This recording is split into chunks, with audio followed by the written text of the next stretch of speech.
Today we have a very special presentation, and it's special for a number of different reasons. It's not often we have a whole group of presenters. Also, it's special because we see a lot of new faces. It's always nice, and I can see that today they have, guests who are from probably 6 months old or a little bit more to nose up to one. So once again, welcome. We are happy to see all of you here. Today's presentation is entitled, "You can have anything you want in life if you want it badly enough." And our presenters, so the autobiographical survival account of Ludwig Schaaf and his journey to Canada. And I would like to mention that the book, which is directly related to this presentation, is available from the Kule Folklore Center. We have it in our library, available to read, to borrow and read. We have it in our library. So, and our presenters today are Ludwig Schaaf, Jillian Fortin, Lorene Schaaf, and Ryan Neeser. We also have a co-presenter who will kind of put today's presentation in a context and give some kind of historical context.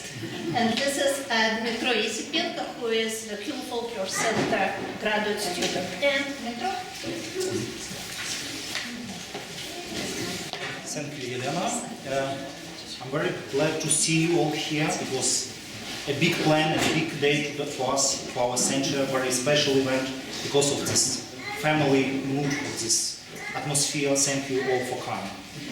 We all here at the University of Alberta respectfully acknowledge that we are situated on Treaty 6 territory, traditional lands of First Nations and Métis people. Our today's meeting is a celebration of Schaaf's family and also another piece of evidence of how multicultural country Canada is. These lands, in particular the province of Alberta, gave a hospitable welcome to representatives of numerous nations and ethnic groups. I would like to ask to change the slide. As you know, or you can see on the screen that Kule Folklore Center and Bogdan Medvitsky Ukrainian Folklore Archives have their focus on studies and representation, preserving and history, culture of Ukrainian Canadians, but not only them. This is not by no means isolated perspective. For instance, one of our recent projects was devoted to everyday lives of ordinary French, German, English and Ukrainian Canadians. So we have recording of interviews of these people, of the living on the prairies prior to the beginning of the Second World War. The thesis about Canada's multiculturalism became self-evident. It is known in virtually every part of the world. Please, next slide. Today's meeting demonstrates and reminds us what a multicultural country Ukraine is, and especially how multinational Ukraine used to be during its history. You can see the numbers, you can see percentages of ethnic composition of Ukraine throughout the 20th century, and Germans were the 5th largest nationality, both at the end of the 19th century and 20 years later, which is not the case, unfortunately, as we can see during the recent census. Next slide, please. Today in the media reports about the events in the Ukrainian East, we can hear about the shelling of Ukrainian New York. This city, New York, was founded, among others, by people of American origin, but mainly by German-speaking Mennonites who lived there before the First World War. These Mennonites were deported to Kazakhstan during the Second World War. Next slide, please. There were a great number of German settlements on the territory of today's Ukraine. It's just a part of them. This is not all of them, actually. And I would like, during my short introductory word, to briefly explain this region, from where exactly the descendants of Schaaf family came, where they lived, and also try to explain how it happens that the memory about Ukrainian Germans or Germans from Ukrainian Berezan area are so poorly represented today in toponyms, in geographical titles, in the memory, which is of course very important, of the local residents of this region. Next slide, please. During the preparation of this book, Jillian and Ludwig, they used this particular study by Karl Stampf, the immigration from Germany to Russia, about this imperial period. But if we are interested in the Soviet period of these German settlements, the second collection is more useful. It covers it, unfortunately, only in Russian and with introductory word in German, but we can see there a lot of very valuable documents. Documents that explain us how exemplary settlers, because Germans were prosperous, they were rich, actually, peasants, and how they lost their right to have own national settlements, how they succumbed to repression, and finally how the memory of several generations of German settlers was actually wiped off the history of the region. And today, if we are coming to this region, unfortunately we cannot see that many German traces, German titles. Next slide, please. So, a few numbers. Shortly after the First World War, about 18,000 citizens of German nationality lived in Nikolaev region, but even more, almost 100,000 Germans lived in Odessa, Bulgaria. So it's impressive numbers. That's why Germans were the fifth largest population in that time Ukraine.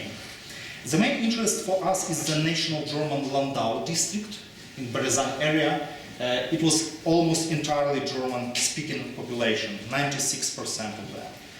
But later on, after the administrative transformation by the Soviet government, this all led to destruction of existing territorial units. And German villages, they happened to appear in mostly Ukrainian and Russian-speaking administrative and territorial units. When creating districts, this ethnic, this economic specifics of national minorities, in particular German population, were not taken into account. And this had an influence on the traditional way of living, linguistic, cultural connections of already established local communities, German communities in particular. Next slide, please. This is a quote from the book, and we can see this Neudorf, or also titled Volochino, Volochina. This is in Yelanets Rayon. Unfortunately, it's nothing there. So our guests, they visited it not far ago. And unfortunately, it's nothing there. You cannot see these settlements now. The final quote, actually, in the existence of German national regions and village councils was in 1939, when the German Karl Liebknecht district was divided among other districts, non-national districts. Please, next slide. We can see an impressive number of German titles, these settlements, and what happened with them during the Soviet times. At some point, they were changed in more related to pieces of Russian history, or maybe to Great October Revolution, leaders of the proletarian movement. That's why this rayon, district Landau, became Karl Liebknecht rayon, and then Rosa Luxemburg, also mentioned by our dear guest in the book. So similarly as millions of other citizens of the Soviet Union who were considered as kulaks, or in other words prosperous peasants, too rich, too good to be true. So these Germans fell victims of dekulakization campaign, political repressions, including arrests, deportations, and executions. Next slide, Ryan, please. If you would like to delve deeper into the history, into the archival sources, we can fortunately find them. For example, for the 19th century, for this history of these colonies, it would be two Ukrainian archives, one in Odessa region, another one in Dnipropetrovsk region. And the third one is in St. Petersburg, is Russian State Historical Archives. Speaking about Soviet period, it's mostly in Mykolaiv region, but unfortunately I'm not sure that these documents are there now, because this city, Mykolaiv, is under constant shelling, so most likely they are somewhere closer to western Ukraine, to Lviv, to that part of the country, and fortunately some of them are already digitized, which is very important given the circumstances. Next slide, please. So it's just a piece, just to understand how many people who might be your direct ancestors or who might be related to the history of your family, how many of them can be traced, can be found just in one book. So it's only about Schaaf last name. If you take Frey last name, if you take Frank, Fried and other last names that are part of your family history, we can definitely find them there. And being on the optimistic side, I hope that these documents are now in a safe place, as I said. Next slide. So I would like to end my intro with another optimistic note that hopefully in the future, in the post-war time, Ukraine that will be a member of European Union, there will be more memorial plaques, signs, museums and monuments dedicated to the memory of people of different nationalities and ethnicities who lived in Ukraine, including German colonists from Berezan district, Odessa. Thank you for this, and I invite you, Ryan, to take the floor from here. Okay, so we're going to break it out into a few sections. My Opa is going to start off by talking about his childhood, the locals, kind of Ukrainians and the Russians. So whenever you're ready.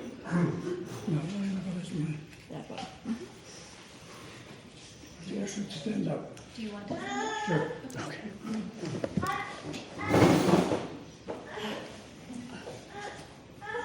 Excuse me, I'm only 91 years old and I have to think what I'm saying and do it.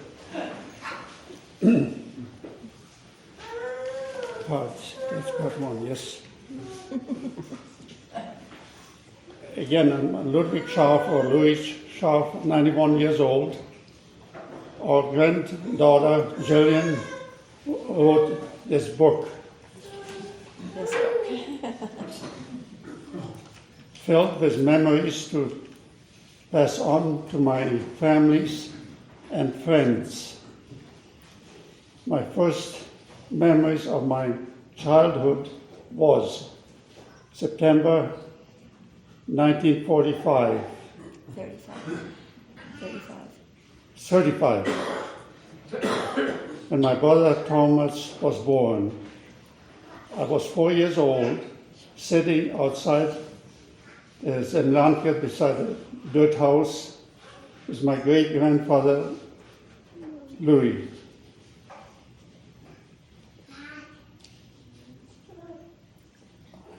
The house was built with limestone with a roof of reeds and ashes. We had no tiles. The floor in the rooms were made out of clay, and in the summer we spread a flower called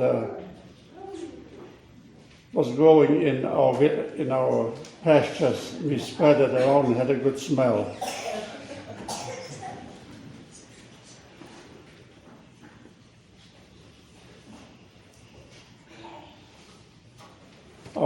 Yes. I was the firstborn. Anna, the sister, was 2 years younger, and later my brother Thomas and my brother John much later.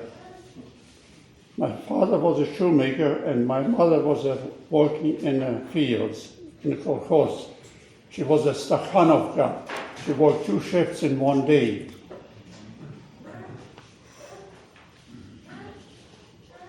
The grandparents would look after and care for us while my parents were busy. Dad worked only from November till March, because the rest of the year we walked from March till November. We walked barefoot because there was no stone in our fields. It was a black soil and nice grass.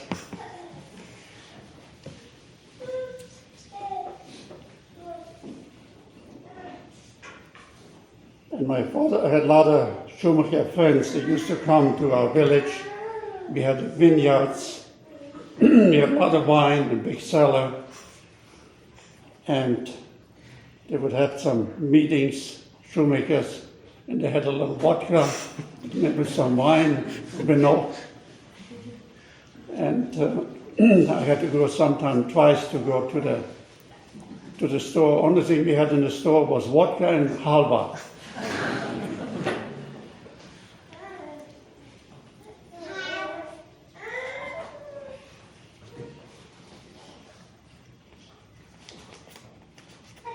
Yes, our wines and grapes were in great demand because we had all our neighbor villages that came. Oh yeah, and our village Neudorf consisted of about 30 homes. We were all German Catholics, and majority of the villages was related because we didn't have no much outside. Sometime a year later, my brother took my brothers to other German villages to find a mate. They couldn't find one in our village.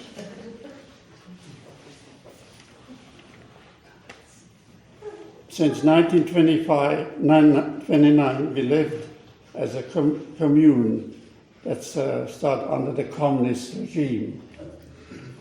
All the land and animals were owned by the state. Each family had personal garden, a share in a vineyard. We had our own vineyard. They allowed us that till later. In 1939, they were cultivated to the state. We had a cow, and we were allowed to have a pig and 10 chickens. But that was also taxed. We had to deliver eggs and meat.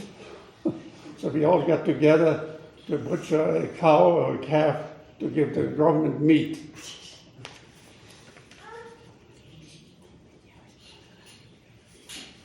I attended school for 3 years, between 7 and 10 years old. Ukrainian school. We had a teacher coming from a neighbor village, a young man, 18 or 20 years old, and he gave us lessons in Ukrainian. And I still can read and speak and write Ukrainian. Every time I visit Ukraine, I study before I go there. And I'm there. I had friends along the canals and so on. And we hired some drivers from Odessa. That's later. Anyway.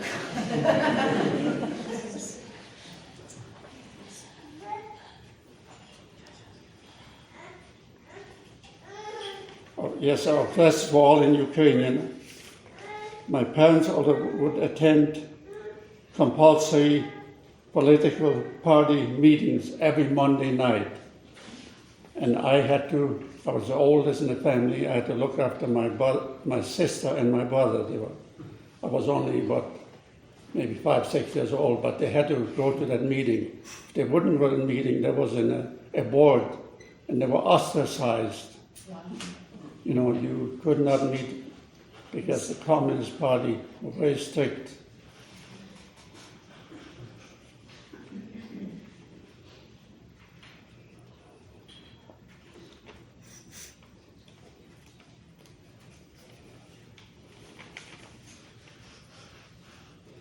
By the time I started school, I was also in the summer responsible.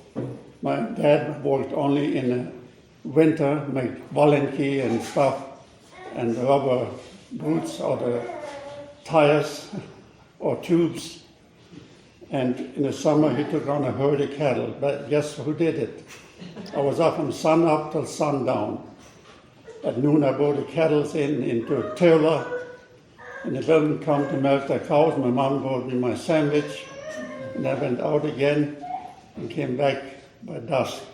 Walked through I had a whip. In the morning, I would go through the village, and then people wake up and milk their cows quickly and send it on.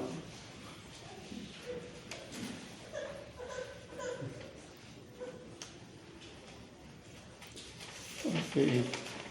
That's my second page, now I come to the end.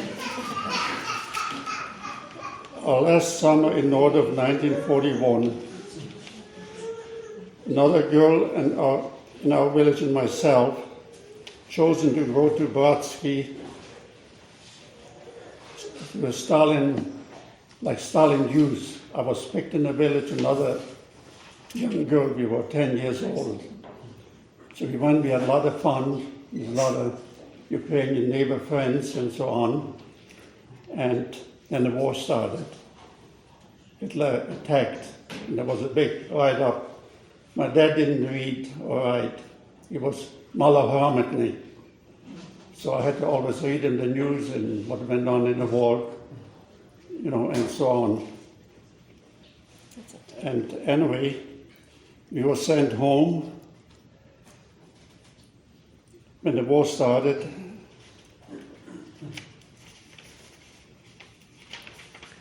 And that's about all I have to say. Yes, so that's it for section 1, and then the next section, Opa's going to talk about his escape from the village and his move to Canada. Oh, yes, I thought I was finished, but You guys got 10 more minutes here. in the fall of 1942, for safety, the Nazis moved us. There were 3 villages, kind of spread out, German villages. They moved us all together near Felsenburg, was a bigger German village. And so they moved us all together, and that lasted for a year, and the Russian front came near us. So my aunt, her husband, a lot of men were taken away. And she had 2 little girls, and I became her driver to go west. We had 3 horses in a wagon. It was raining, mud up to our knees in the black dirt, There was no roads, no gravel, so cross fields. So for 2 weeks, I drove her to Vinica.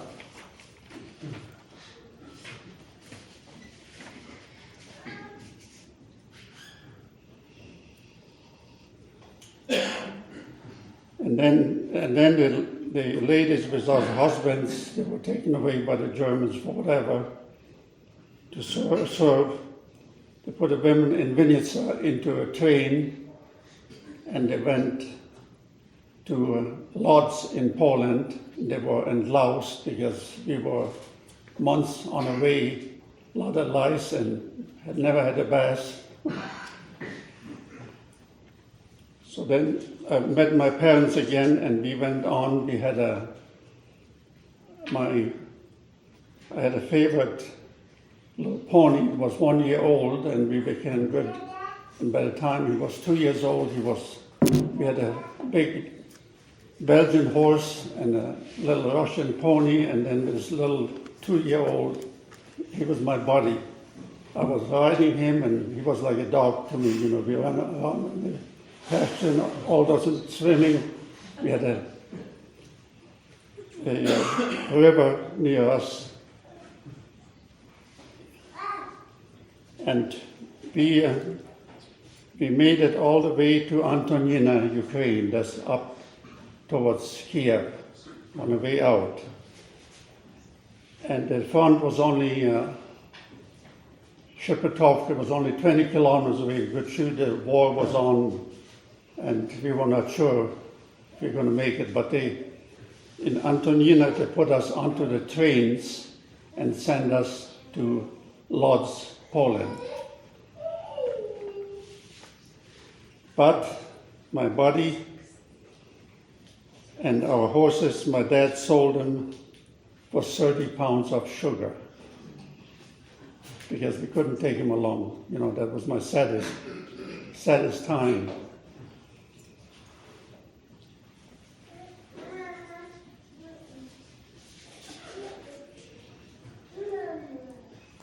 And we traveled with all there was those boxcars. They put a straw in there. My grandmother Schaaf, she was very ill. She was laying down, and we all kind of sat on our knees or standing up. There was hardly room. And they took us all the way to Lodz, and then they settled us in Poland, near Kutno area.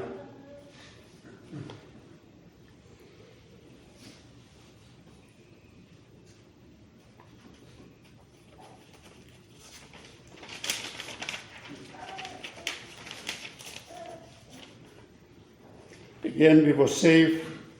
And went back to school in Poland.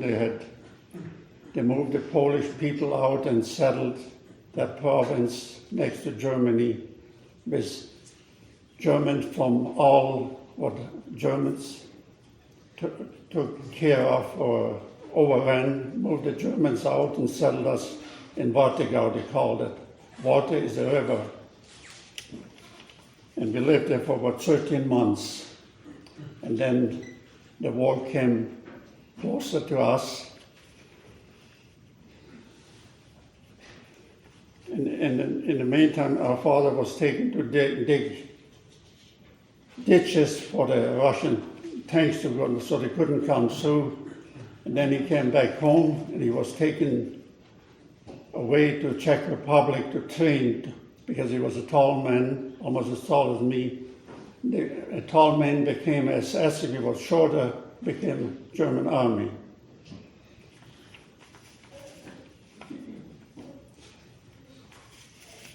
And my little brother Johnny was born in 1944 in August. I know I had to go and get the, hey, Mama, what do you call?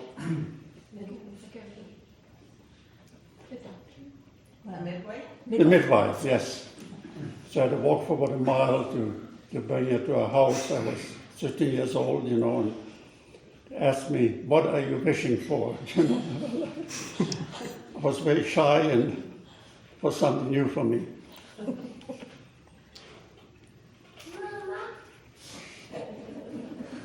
And then in January 17, panic started. We had a knock on the door, 2 a.m. A neighbor came, bought us he was a farmer there in Poland, bought us a wagon with 2 horses, and with us in that same building, there's 2 rooms, we had an entrance, 2 little girls and us. He had a little young Polish boy driving us.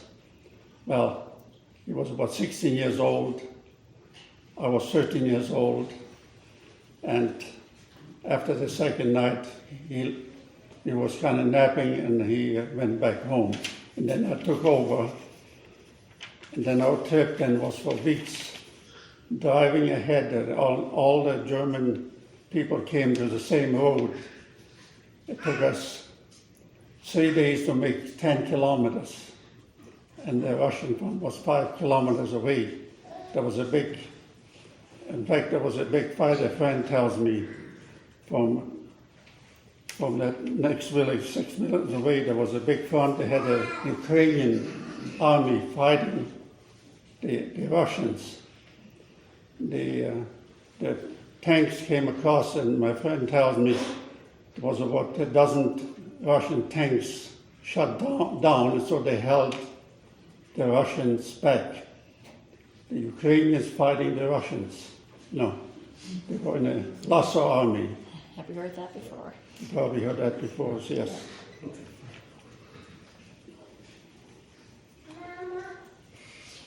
And we went on that wagon and we kept on going, and the Russian planes came over, and if there was a German transport truck or something, they were shooting that. They didn't bother the people fleeing. And then one evening on that trip, about weeks later, we coming along, and there was a German kitchen transport, about 3 trucks with food on it, and they're waiting for dark so they could move. And they saw Mom carrying my little brother Johnny, who was 4 months old, and then they said, "Come with us." And they loaded us up, and we went. They took us for hundreds of kilometers into Germany, Doberluck.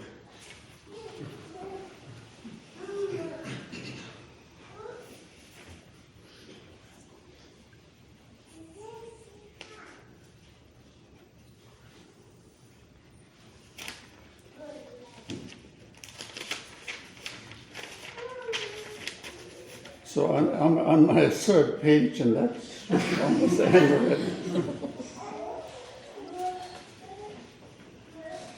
as we fled, we saw old people, children, laying in the ditches because they died for hunger or starvation or whatever, cold.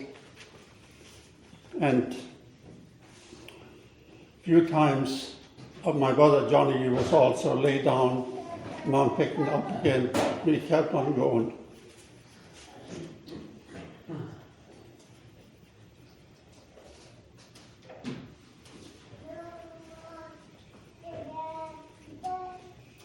Well, anyway, they brought us, the kitchen transported us all the way to Doberluk, was into Germany.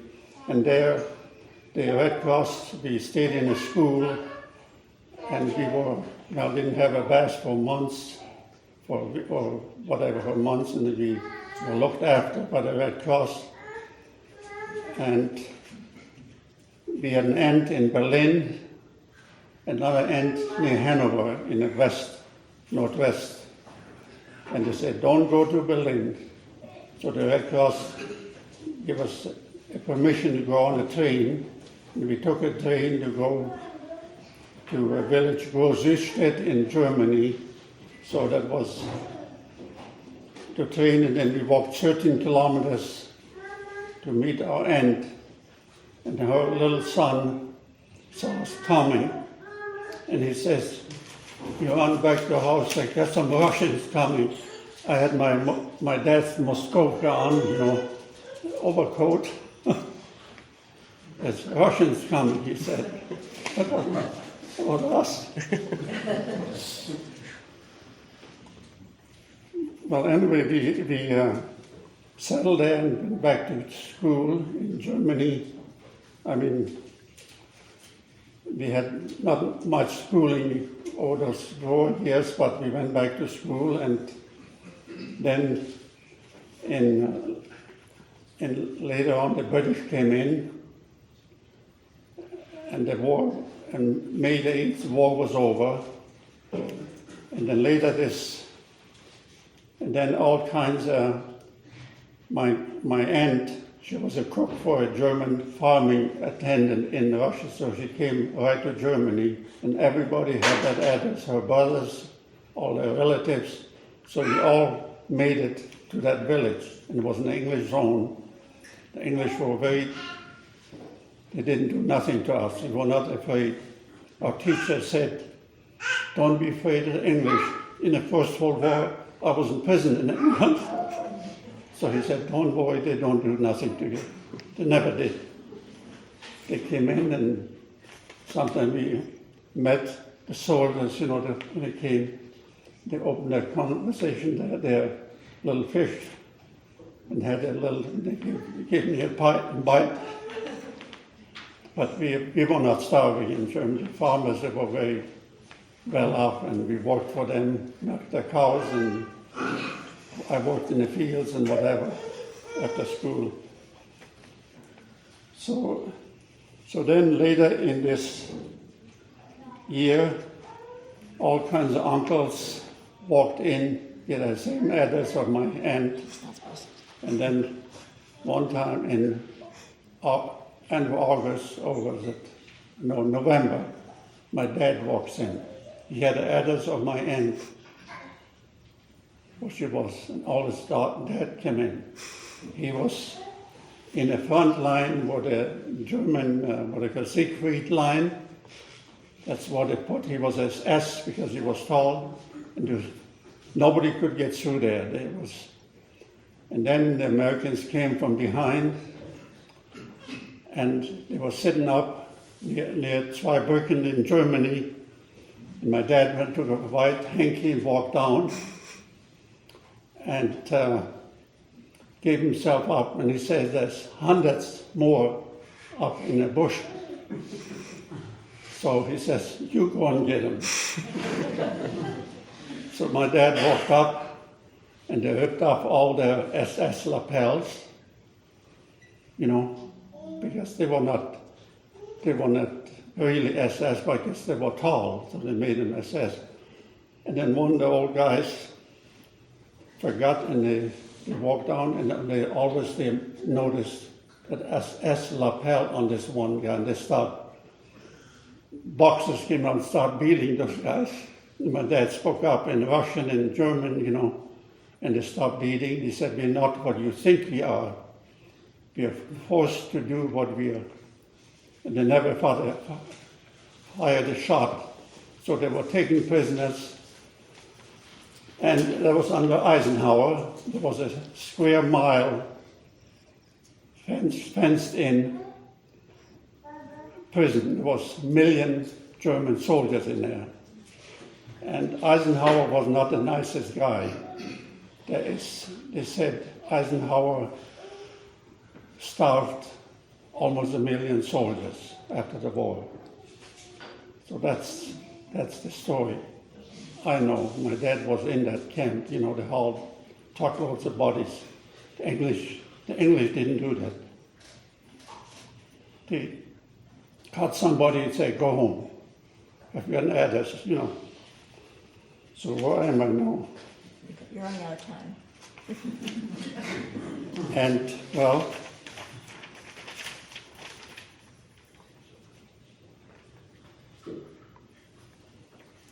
and then later, being in Germany, I became an apprentice, I became a farmer. I was 14 years old. I had to go to school for 3 years every Monday.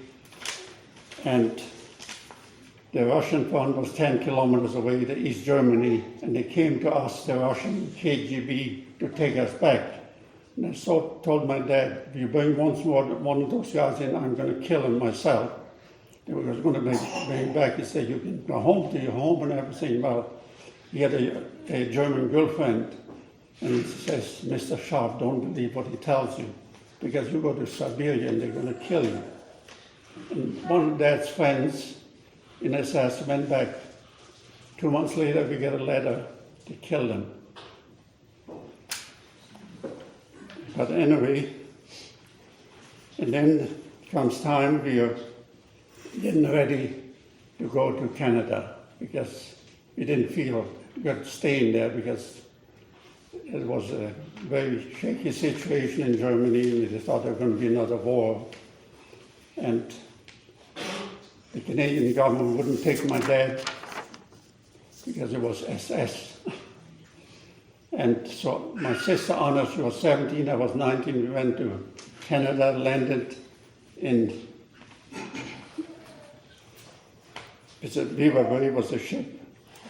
It was 3,000-ton ship, and there was 150 young men in the front part, In March, the waves were about 50 feet high.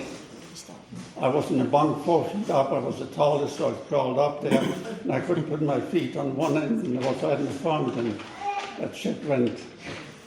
Well, That's the end of your story? and that's the end of the story, I guess. Well, we went to Saskatchewan to a farmer. That's Ryan's part. That's Ryan's part, okay? Sorry to...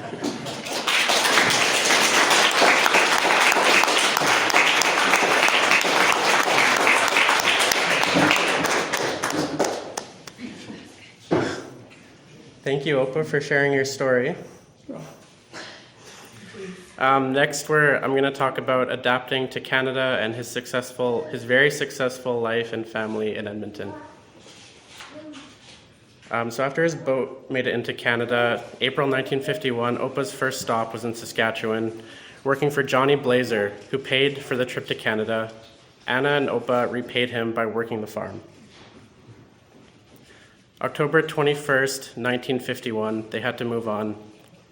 Opa misses his 6 a.m. train after having a bit too much fun at his sister's birthday the night before. But luckily is able to catch the next train to Abitibi Pulp and Paper Mill in Auden, Ontario. 5 months there, he earned enough money to bring his family to Canada, which was $1,000.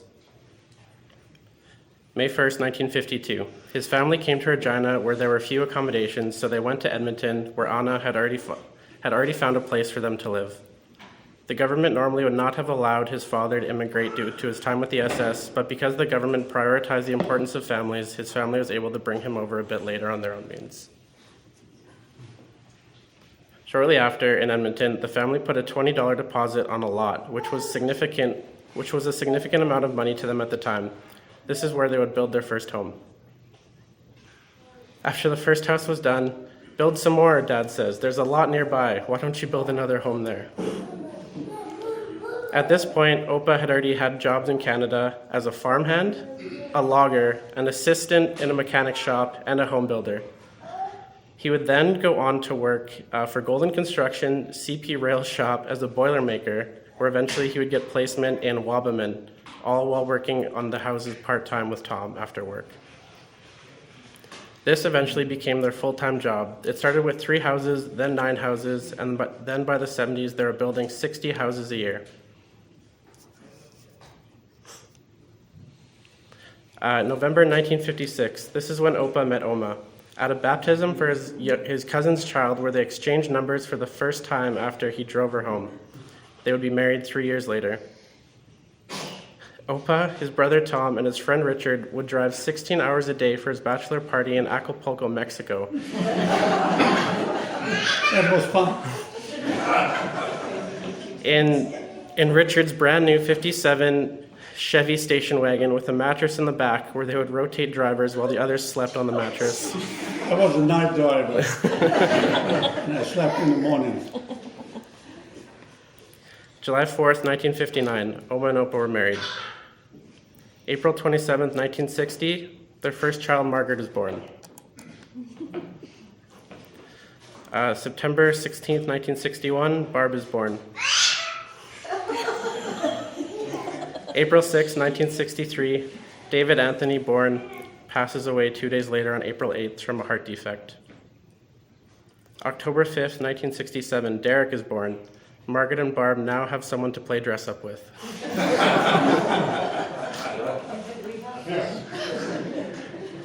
From 1959 to 1984, Opa and his brother Tom were partners in Schaaf Bros Construction Limited. They would build 800 homes. They would build warehouses, apartments, garages, and barns. Afterwards, Opa and Tom would go on to manage the apartments and warehouses. Spring of 1960, Opa went out for a fishing trip on Nakaman Lake where he decided to buy 2 lake lots for $700, where the family still gathers every summer to this day to enjoy the water and spend time together. 1997, Opa and his friend Arnold Prochnow invest in a project of 59 homes on 7 acres in Mesa, Arizona, where Oma and Opa have been wintering for the past 28 years. And we're still there. Arnold went home.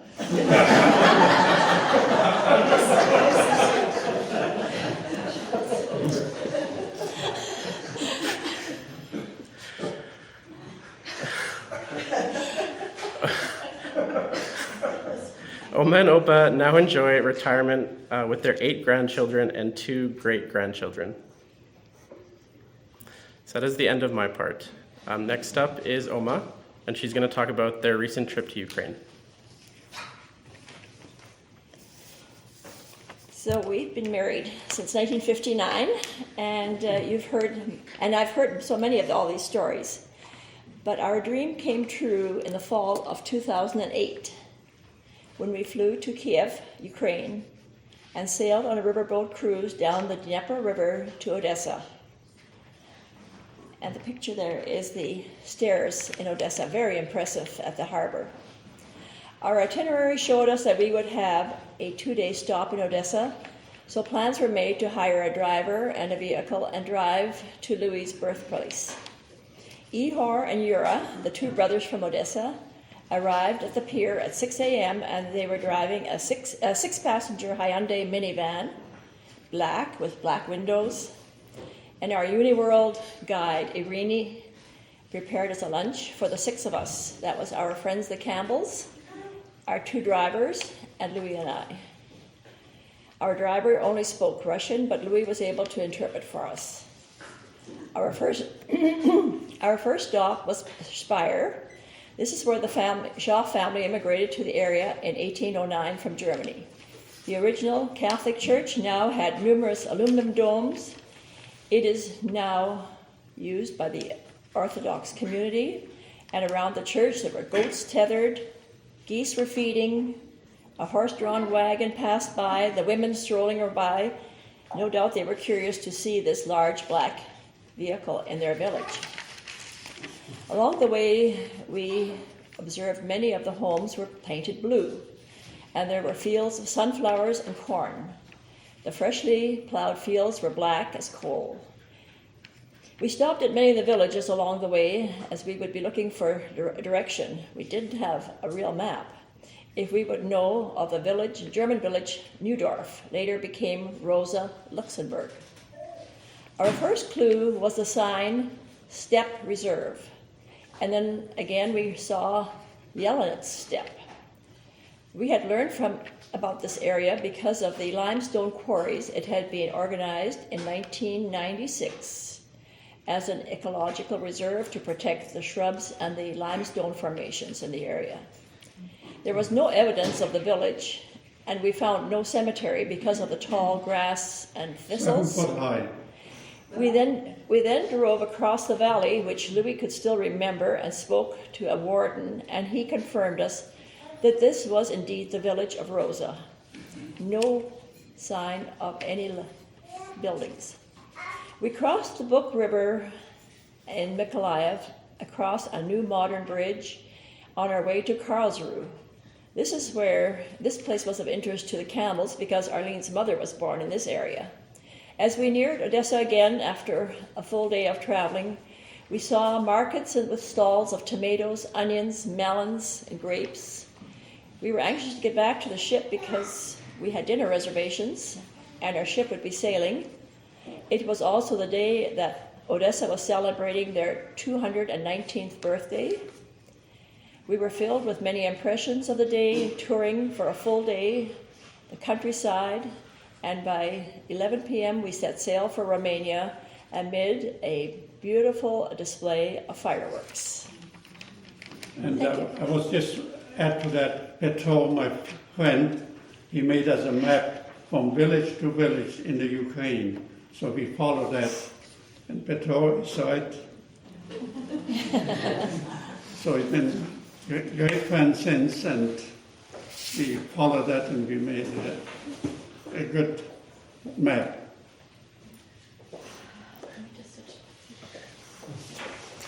All right, Jillian will go next, and she'll talk about her experience writing the book.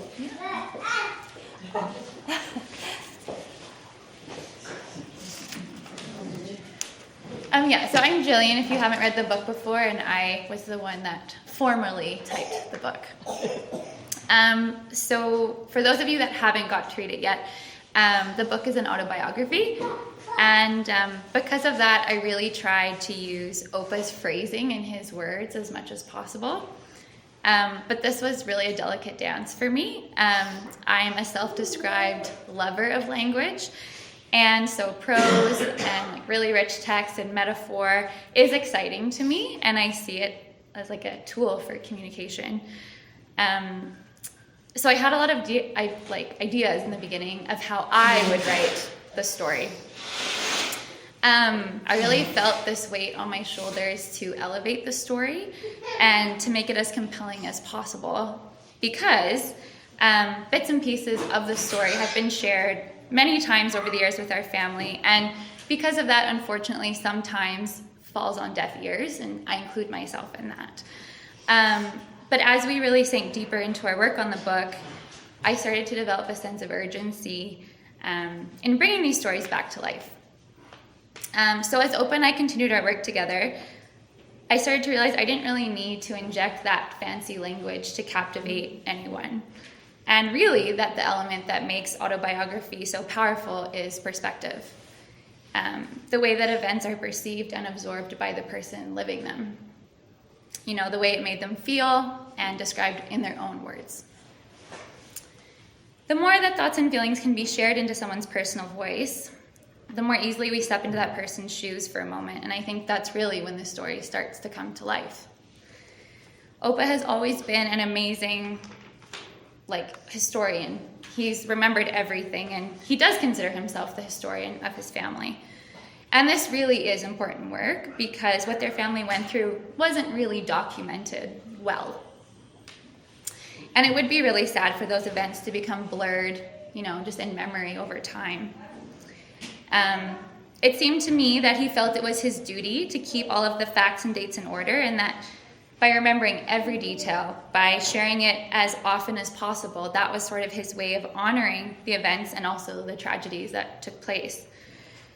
This, of course, was especially important to pay tribute to his family members that were not successful in their flee, and those that ended up in Siberia, of course. So I understand the importance of the facts. The thing that can be tricky about this method of storytelling and such a big part of history is that if you're only sharing, or if we default to sharing the dates and historical facts, the story part of the history sometimes becomes a bit stale, and we see that in history books all the time. And then the listener, the reader, the person on the receiving end of that story can become a little bit removed. It's hard to connect, and just hard to imagine such a different world and what that would be like. And because of that, then the reader sometimes fails to empathize with the story in an authentic way, in an organic way. So when I lived with my grandparents and had more time to share with them, we were able to dive deeper into Opa's stories.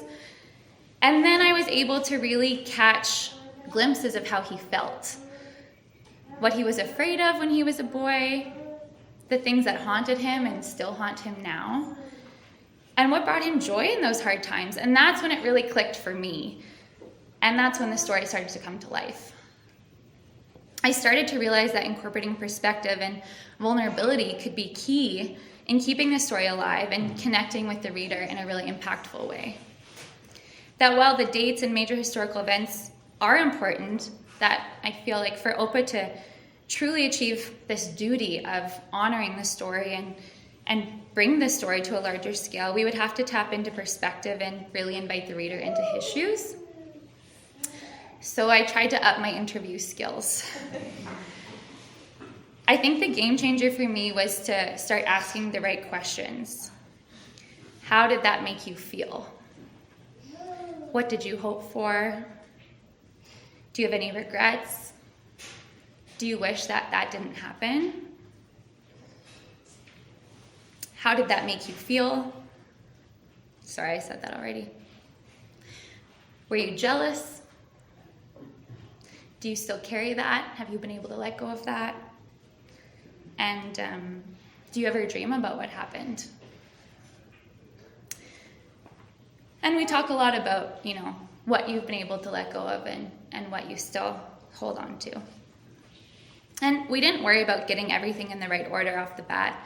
We just tried to let it flow. Opa was really brave and honest and vulnerable as he shared, and he really challenged himself to let his guard down and reflect openly, and that's really an enormous gift to the reader. And when you're reading the book, I think if you ever reread it or if you haven't read it yet, I think hearing this, and if you go back, you'll really see that he really shared openly. Being a part of this project for me has really been a life-changing experience. I would implore friends and family to speak candidly with older generations as much as possible. They're an absolute wealth of knowledge.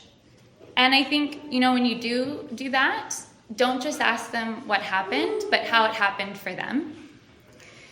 What was their experience, their story, how did it impact them? And I think it sometimes feels challenging for people my age, and the book was written over 7 years, so whatever age, really, to connect with people that are much older. But the thing is, it's not really about age or the time period that something took place in. Those details are notable to set the stage and the landscape for the story, and they're important. But I think what we realize is to truly keep a story alive, it's about that first person perspective, and really about igniting that empathy in another person so that you can connect over the human experience. Thank you.